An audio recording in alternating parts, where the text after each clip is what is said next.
가롱이나 이런 그 책을 보면 도가가 한 일이 맨 수은 다려 먹고 그런 거 했잖아요. 그게 무슨 말이죠?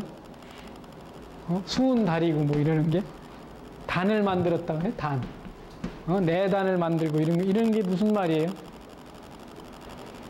서양 말로 하면 연금술이에요, 연금술.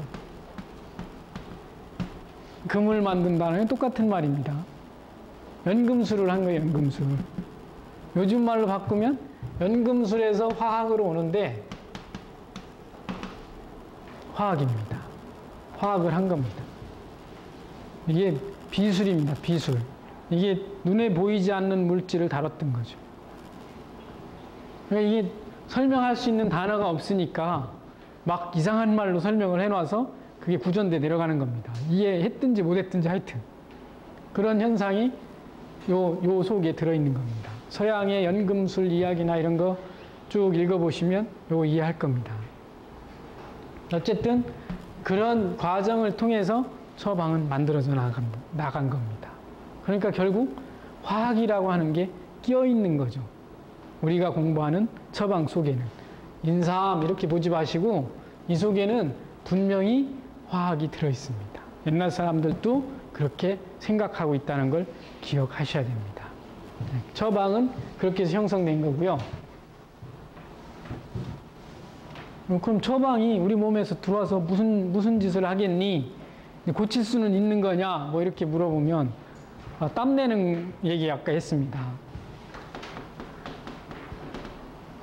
땀은 어떻게 하면 나죠? 뛰면 나죠. 뛰어도 안 나는 사람 있죠, 가끔. 그건 좀 이상한 거고 하여튼 뛰면 납니다. 더우면 납니다. 그렇죠? 그러니까 우리 몸 안에서 땀을 내려면 덥게 하면 되죠. 몸 안을 덥게 하면. 그럼 몸 안을 덥게 하는 물질이 뭐가 있을까요? 제일 먼저 생각할 수 있는 거. 아이, 뭐 맨날 먹잖아요. 매운 거요. 1번입니다. 네. 신미는 한출이다 이겁니다.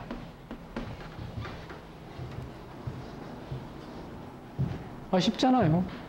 실제로 그래요, 실제로. 그러니까 감기약의 발한제로 들어가는 약은 신미가 반드시 포함돼야죠. 그렇지 않겠어요? 그래서 신혼해표.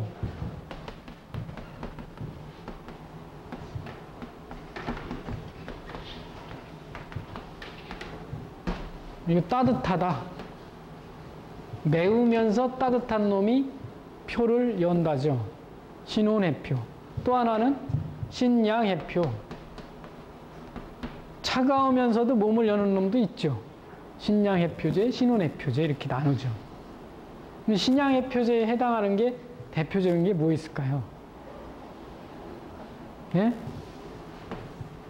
박하.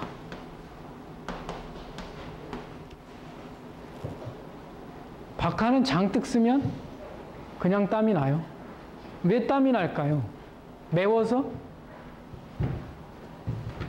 화학으로 이해해 들어가야 됩니다. 그거 아니고는 해석할 수 있는 방법이 없습니다. 그러니까 화학이라고 얘기하니까 또 답답해지죠. 이 나이에 화학 공부를 하리 뭐 이렇게 할지도 모르는데 화학은 한약에 어떻게 포함되어 있냐. 한약을 어떤 종류별로 이렇게 구분하는 근거가 필요하잖아요. 그죠? 아무 잣대도 없이 뭐 한약을 막 이렇게 쓰는 거 아니에요. 근거는 형태를 본다. 색을 본다. 기는 온도입니다. 더우냐 차냐 아까 지금 신양 신온 온도, 맛입니다. 질 뽀송뽀송하냐 딱딱하냐 아니면 끈적끈적하냐 아니면 질, 향. 요 6가지 잣대로 한약을 구분합니다.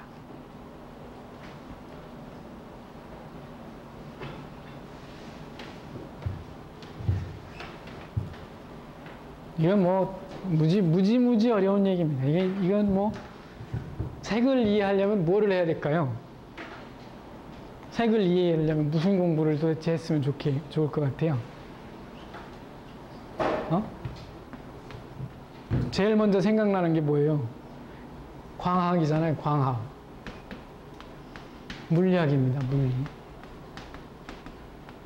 물리학. 그 다음 두 번째.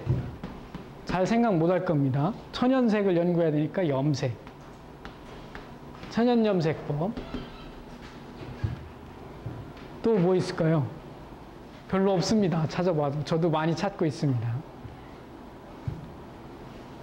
색은 이런 걸 통해서 연구합니다. 근데 이것도 아닙니다. 이게 천연색이라는 게 보통 어려운 문제가 아닌데 한참 찾아가면 어디까지 가냐면 비타민까지 갑니다.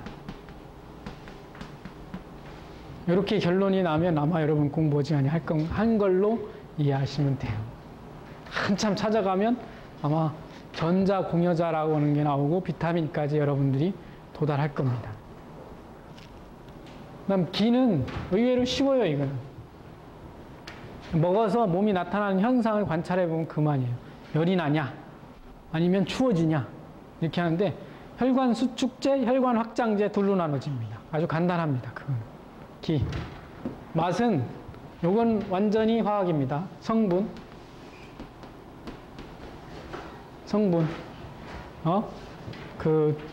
물풀의 아스피린 성분, 살리실산인가 뭐가 들어있다. 그런 거요, 그런 거. 아스피린 한 알이면 되는데 물풀의 나무를 아스피린 정도의 효과가 나게 하려면 얼만큼 끓여 먹어야 될까? 아스피린은 100원이면 되는데 한 알에 물풀의 나무 100근을 끓여서 그렇게 농축시켜서 만들 수 있다면 도대체 돈이 얼마가 들어가죠? 이런 거, 이게 성분입니다. 성분은 우리 몸에서 느끼는 성분은 미니까 미각에 닿는 거 얘기하는 거예요. 그죠? 짜고, 맵고, 시고, 또 뭐 있나요? 달고, 쓰고. 이제 쓴맛이 아주 대표적인 옛말에 쓴 것은 약이다 라고 하는 말이 왜 나오냐면 쓴맛이 대부분 알카로이드 계열의 성분을 가지고 있어요. 이게 독성이 있습니다. 알카로이드 계열은 다.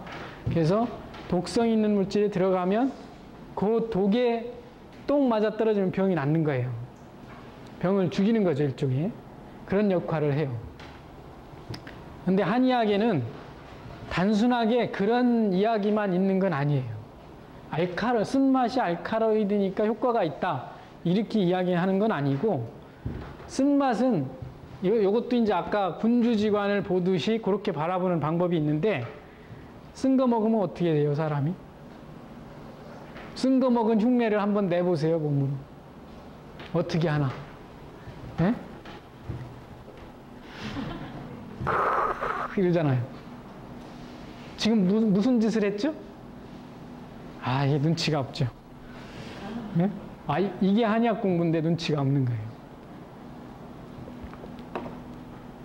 뭐 해요? 예? 아이고, 과감하게 대답해봐요.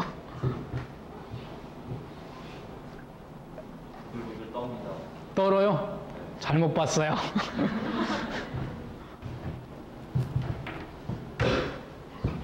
움츠러듭니다. 맞았어요.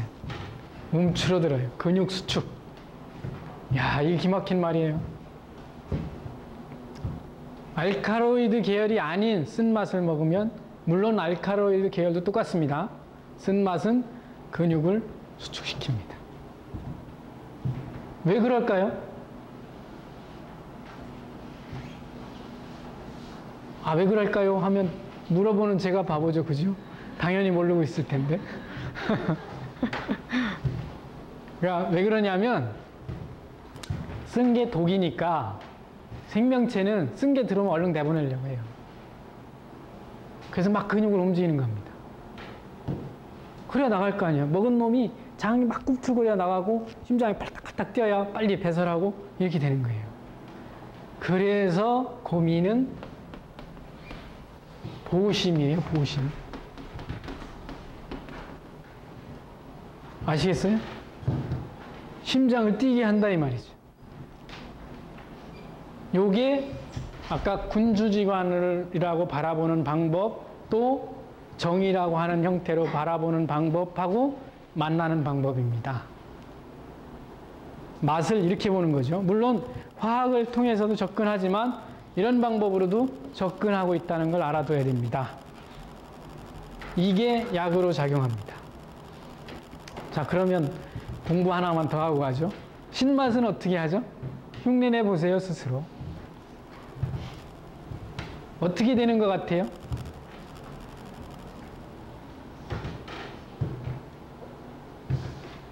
어떻게 되는 것 같다고요?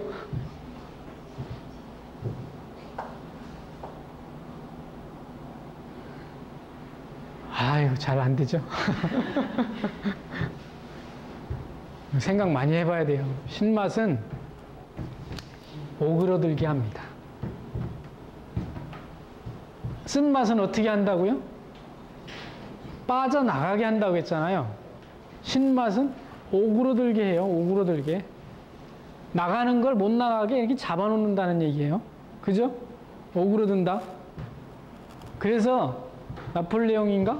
한니발인가가 저기 뭐 알프스를 넘을 때 저 너머에 가면 맛있는 게살구가 있다? 어? 침이 막 나오잖아요. 침이 막 나와서 입 바깥으로 나가나요? 아니잖아요. 넘어가서 막 흡수해서 뭔가 채우려고 하는 거지. 그죠? 그렇잖아요. 뭔가를 빨리 흡수하고 싶은 게 침이 나오는 거야. 이게 신맛의 역할이에요. 자, 좀 몇 발짝 더 갑시다. 뭐, 이렇게 도약이죠. 정신적인 도약을 하셔가지고. 그럼 신맛은 어떤 병에 쓸까요?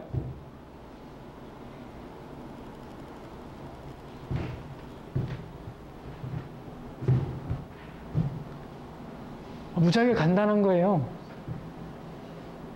어떤 병에 쓸까요? 입이 마르는 병에 써요. 이 간단한 것도 모른단 말이에요.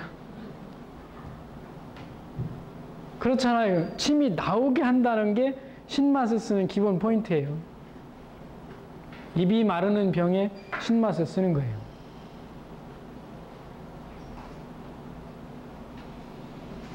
안 그럴 것 같으죠? 또 하나, 신맛을 쓰는 데가 바깥으로 빠져나가는 걸 못 빠져나가게 해요. 신맛은 잡아들인다고 했잖아요. 네? 그래서 땀이 너무 많이 빠져나가면 신맛을 써요.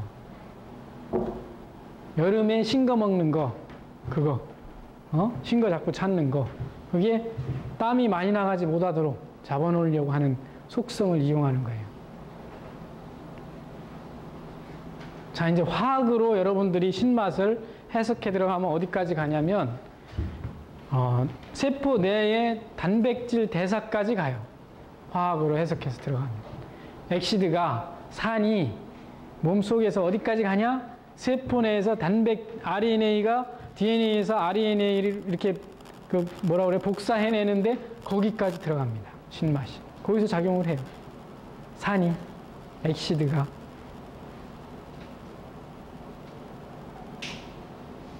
그렇게 다 연결해 가야 됩니다. 이 성분. 그 다음에 질은 뭐 제일 쉬운 거는 이 끈적끈적한 물건들 있잖아요. 끈적끈적한 물건들. 아무리 말리고 싶어도 안 말리는 그 끈적거림이 있는 약재들. 그런 약재들은 몸 안에다가 수분을 많이 넣습니다.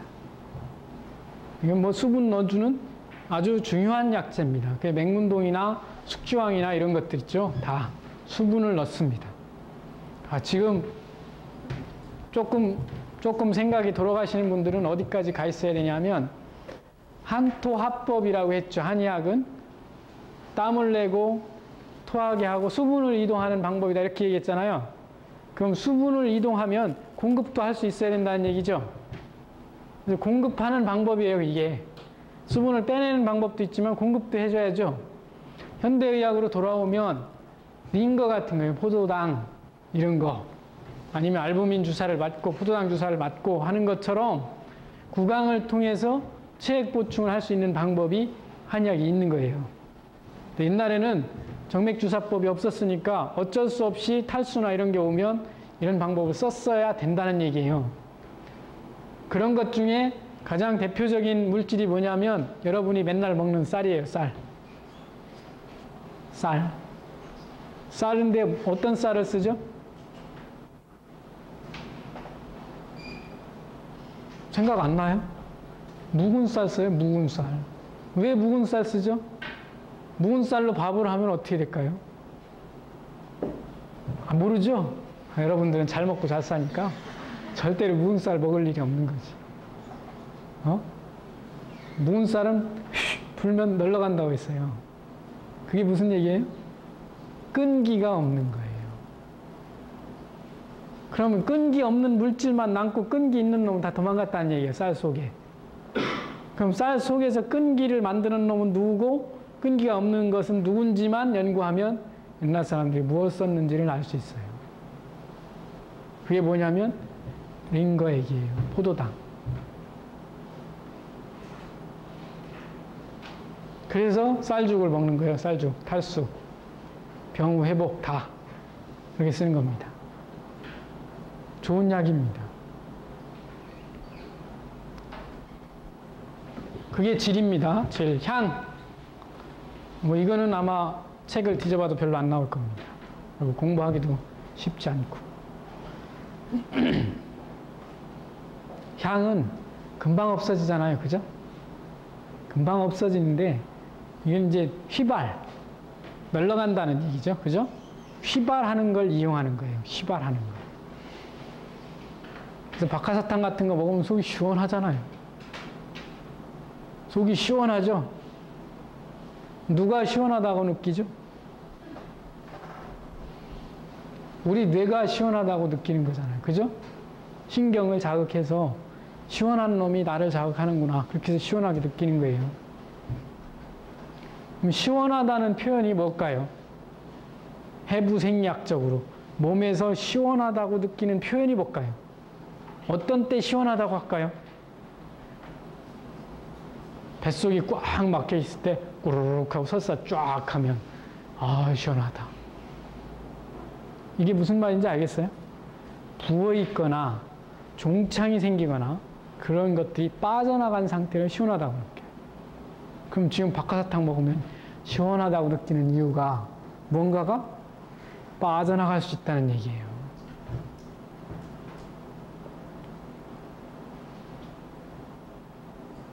잘 이해는 안 가겠지만 하여튼 향은 그렇게 작용합니다. 그래서 처방을 이해할 때는 이 기준에 의해서 움직여 갑니다. 여기에 현대화학이나 성분론 다 붙어 있습니다. 우리가 게을러서 공부를 안 해서 그렇지 다 붙어 있는 건데 그 이야기 말고 자연과 인간이 만나는 그 문제가 한의학에는 아직도 남아있는 겁니다. 서양의학에는 성분만 갖다가 똘랑 빼 쓰면 그만이에요. 그죠? 그럼 한약이 그래도 어떤 의미에서 살아있는 이유가 뭐냐? 그러면 아까 살리실산이라고 하는 거를 그냥 그것만 성분을 쏙 빼다가 그놈을 뭉쳐서 주면 해열은 잘 돼요. 그죠? 해열은 끝내주게 될 거예요. 그런데 물풀의 나무를 다리면 거기에 살리실산만 있나요? 아니잖아요. 거기 뭐가 많이 들어있죠? 나무를 씹어서 달짝지근하면 전분이 들어있을, 포도당이 들어있을 거고, 비리비리하면 단백질이 들어있을 거고, 아니면 씁쓸름하면 뭐가 또 들어있을 거고, 성분이 굉장히 많이 들어있는 거예요. 그 속에. 그놈을 동시에 넣어주는 거죠. 조금 말을 바꿔서 표현하면 해열제를 먹는 동시에 링기를 맞는 거예요. 그걸 동시에 하고 있다는 뜻이에요. 한약이. 근데 어쨌든 해열제는 능력이 약하니까 지금 현재 한약이 쓰이는 영역은 좁아요. 해열제 능력은 약하니까. 왜? 현대는 요매는 거 하나만 먹으면 폭 떨어져 버리는데 뭐 물풀에 나무 다려 먹는다고 떨어지는 적이 없잖아요. 그렇죠? 그러니까 쓰임은 어느 면에서는 굉장히 축소되어 있지만 그 나름대로 가지고 있는 논리는 충분해요. 아직도. 재미도 있고 재미있는 거로 치면 아마 지구상에 있는 모든 학문 중에 제일 재미있을 겁니다. 한의학이. 써먹을 땐 별로 없는데 재미는 있어요. 그래서 자, 이런 얘기를 다 집어넣고 이제 공부했다고 칩시다. 처방 하나를 봅시다.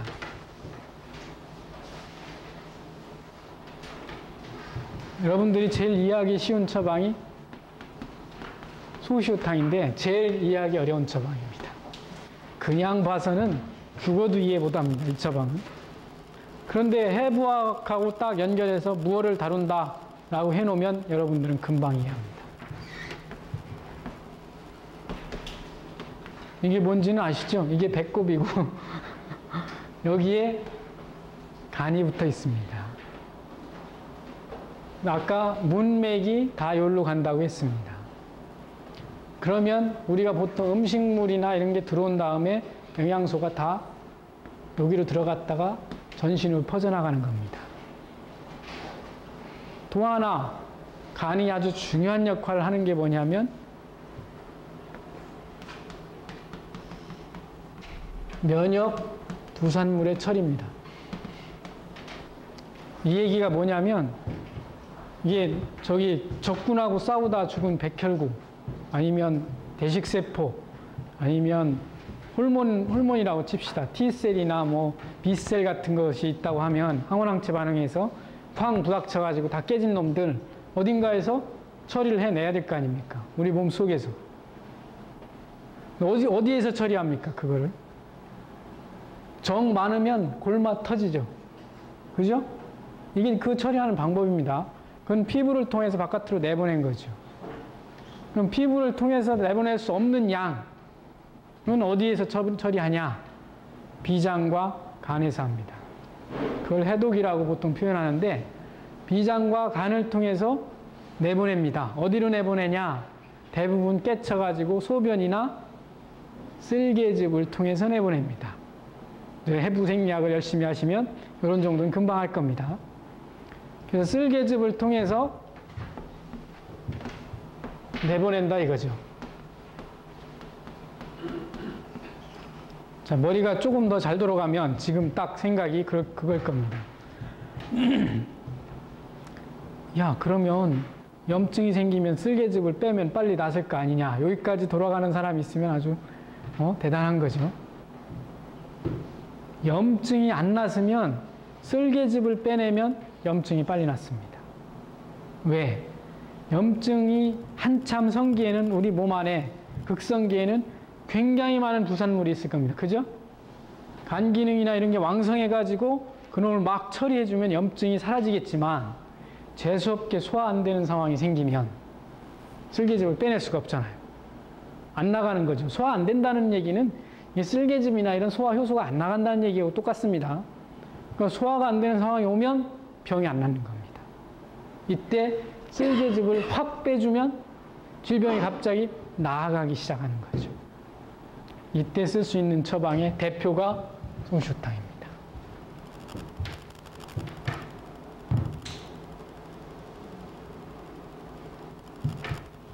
이거 하나 가르쳐주면 여러분 이제 개원하는데 아마 무서운 게 없지 않을까. 이 처방 하나 가르쳐주면 그 정도로 중요한 처방입니다. 중요하다고 느낄까요? 아마 못 느끼겠지만 자, 시호, 반하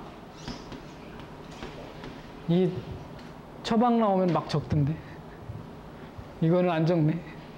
다 나온 거니까. 인삼, 황금, 감초 이렇게 들어갑니다. 이 중에 이담제로 쓰이는 거는 시호, 황금입니다. 이건 성분론입니다. 그죠? 담즙을 뽑아낼 수 있는 약은 시호와 황금입니다. 네, 그러면 시호하고 황금이 이담제인데 왜 시호 쓰고 황금 썼냐? 시호를 더 많이 쓰든지 황금을 더 많이 쓰고 하나를 지워버리지. 이렇게 이야기할 수 있는데요. 그렇게 얘기하면 한의사 아닙니다.